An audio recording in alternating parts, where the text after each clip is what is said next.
Hi వర్స్ this is Praveen welcome back our YouTube channel. ఈ వీడియోలో మనం కడప నుంచి కాకినాడ వెళ్ళే service number 2888 APSRTC super luxury bus యొక్క పూర్తి వివరాలు తెలుసుకుందాము. ఈ బస్ కాకినాడ డిపోకి చెందిన సూపర్ లగ్జరీ బస్సు.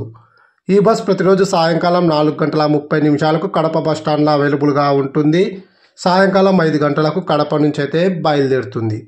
ఈ బస్ వయా మైదుకూరు, బద్వేలు, పామూరు, కనిగిరి, పొదిలి, ఒంగోలు, గుంటూరు, విజయవాడ, ఏలూరు, రాజమహేంద్రవరం, సామర్లకోట మీదుగా కాకినాడకైతే చేరుకుంటుంది. ఈ బస్ మైదుకూరుకు సాయంకాలం 6 గంటలకు, బద్వేలుకు సాయంకాలం 6:55, పామూరుకు రాత్రి 8:35, కనిగిరికి రాత్రి 9:30, పొదిలికి రాత్రి 10:10, ఒంగోలుకు రాత్రి 11:25, గుంటూరుకు అర్ధరాత్రి 1:45, విజయవాడకు తెల్లవారుజామున 3 గంటలకు, ఏలూరుకు తెల్లవారుజామున 4:25, రాజమహేంద్రవరంకు ఉదయం 7:45, సామర్లకోటకు ఉదయం 8 గంటలకు, కాకినాడకు ఉదయం 8:30 అయితే చేరుకుంటుంది. కడప నుంచి కాకినాడకు సుమారుగా 628 కిలోమీటర్ల దూరం ఉంటుంది. టోటల్ జర్నీ అవర్స్ 15 గంటల 30 కడప నుంచి కాకినాడకు బస్ ఫేర్ రిజర్వేషన్తో కలిపి 1180 రూపాయలు అయితే అవుతుంది. ఇంకా 1200 అనుకోవచ్చులే, ఒక 20 రూపాయలు ఎక్కువ.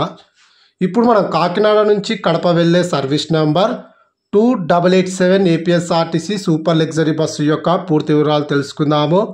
ఈ బస్ ప్రతిరోజు సాయంకాలం 4:30 కాకినాడ బస్ స్టాండ్లో అవైలబుల్గా ఉంటుంది. సాయంకాలం 5 గంటలకు కాకినాడ నుంచి అయితే బయలుదేరుతుంది.